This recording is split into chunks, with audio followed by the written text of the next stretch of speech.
Салам алейкум, Ахмад. Алейкум салам.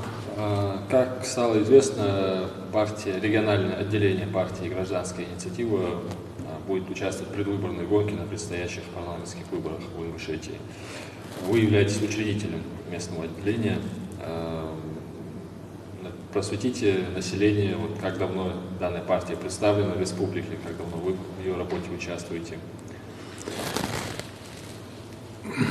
Партия, то есть региональное отделение партии у нас зарегистрировано в 2016 году. На презентации, собрав совет ТЭПов и других приглашенных, было объявлено, что этот проект я именно для населения Ингушетии зарегистрировал и в лице совет ТЭПов отдал ее ингушскому народу, поскольку у нас не было таких моментов, чтобы переизбирать, и штаты не очень высокие. До сих пор я председатель, но за это место не держусь, приглашаю. То есть любой житель Ингушетии является собственником, а член партии будет решать все вопросы по партии. Правильно я понимаю, что вы сами баллотироваться не будете на предстоящих выборах? Да, я еще при объявлении, на презентации объявил, что у меня как учредителя два условия. Первое условие: кто бы не был председателем, не будет баллотироваться и входить во власть. Это дает возможность не отрываться избранным депутатом от народа. Если председатель партии или отделения не вместе с народом, то они уже имеют определенную возможность управлять или исключать из партии, или какой-то рычаг давления на депутатов. Поэтому я и тогда объявлял, и сейчас ребятам сказал, что я баллотироваться не буду.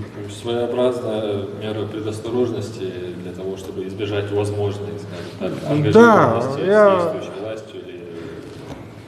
Наблюдая за всеми партиями, что в России работают, я видел, что как только председатель партии попадает во власть, партия начинает деградироваться и отходить от народа. Поэтому это одно из условий, что кто бы ни был председателем, будет входить во власть. Ясно.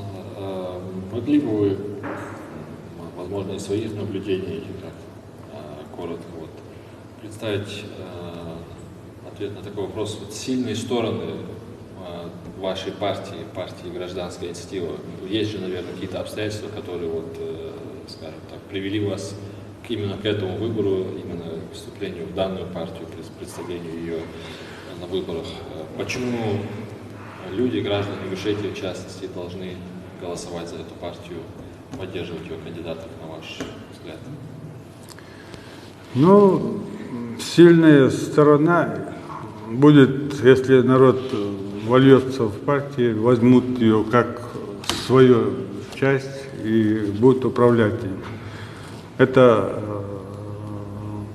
вообще-то политические партии, это общественная как организация, она должна принадлежать всем, хотя в России каждой партии приватизировали, и каждый руководитель считает ее своей. Поэтому наша сильная сторона, что никто не цепляется ни за власть, ни за руководство. Это чисто и в названии такое «Гражданская инициатива». Я хочу, чтобы наше отделение хотя бы был, чтобы любой житель Ингушетии мог прийти со своей инициативой или жалобой, чтобы мы чем могли и помогали. Конечно, если наши ребята будут во власти, мы сможем больше делать, а так, даже если мы не во власти, как общественная организация. Открытость и приближенность к гражданскому обществу. Максимальная открытость и приближенность к гражданскому обществу, можно сказать. Один из принципов.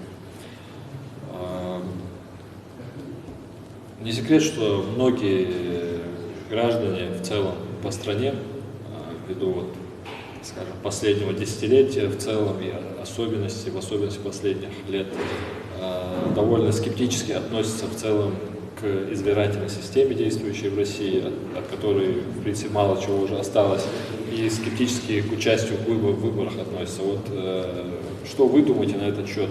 Поддерживаете ли вы скепсис граждан? Что вы считаете насчет мнения о том, что выборы вообще нужно игнорировать? Как бы вы хотели на этот вопрос ответить и обратиться, быть может, к гражданам Ингушетии в особенности? Вообще-то изначально слово политик, ее значение, это, скажем так, зрелый, мудрый человек, который может за собой вести народ и так далее. Но, к сожалению, последние годы политик, вот это именно слово загадили, можно сказать, наши политики, и практически зрелых политиков во власти или около власти я не вижу, одни политиканы. В нашей ситуации то, что мы открыты и у нас нет, если человек у нас входит в партию, он равнозначный его член, и тут нету таких привилегий чей-то. Я как председатель могу быть ведущим, а не командиром там, или... Поэтому как бы мы ни утверждали, да, действительно, люди уже разочаровались в политике. Я при общении уже говорят, что никого не пропустят, там уже давно определены, кто будет депутатами. Что отчасти верно. Да. Даже такие, можно сказать, смеются люди, куда вы лезете, там уже все забито, все. Но тем не менее, если мы решили, мы даже если не выиграем, но попытаемся что-то добиться. То есть без попытки мы точно ничего не сделаем. А попытаемся и проиграем, ну, может быть, расстроимся, зато в следующий раз будем крепче. Можно сказать, что вы считаете именно в игнорировании населением выборов гораздо большее зло, чем даже, пусть даже в проигрышном, но участие в них? Нет. Непозволение использовать собственных голосов там.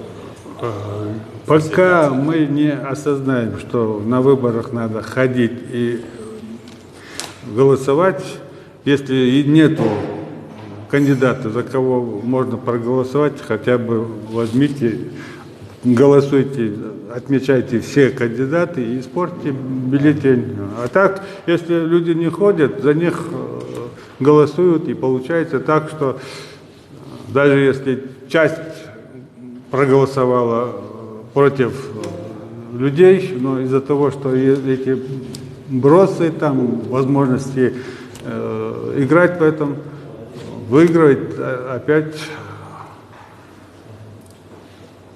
у кого рычаги.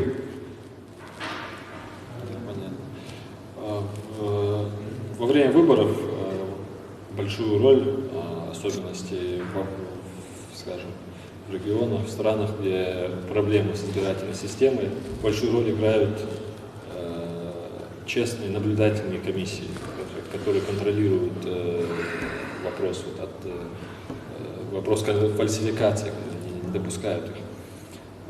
Будет ли ваша партия, скажем, проводить набор волонтеров, возможно, в эти наблюдательные комиссии? Есть ли у вас эти планы? Планы, конечно, есть, и как бы рассчитываем на, скажем, максимум, а что получится, то получится. Но в любом случае те партии, которые будут зарегистрированы и участвуют в выборах, естественно, приложат все усилия, чтобы поставить своих наблюдателей с правом голоса, то есть подсчет голосов и так далее. Хотя, знаете, как говорят, неважно, за кого проголосуют, важно, как подсчитают. Поэтому, опять-таки, если мы не охватим участки, не приложим все усилия, за кого бы ни проголосовали, могут положить бюллетень туда, куда надо. Спасибо, Маха. Желаем удачи Дело вашей Хау. партии. Обращаясь к нашему населению, хотелось бы добавить так. Никто, абсолютно никто не придет со стороны и не будет нам решать наши проблемы, если мы не поднимемся, не возьмем ситуацию в свои руки. Поэтому единственное, что я могу гарантировать как председатель, кто бы из наших не прошел во власть, я гарантирую, что даже если они продадутся, у нас будут определенные возможности здесь влиять на этих депутатов и добиваться наших целей. Спасибо. До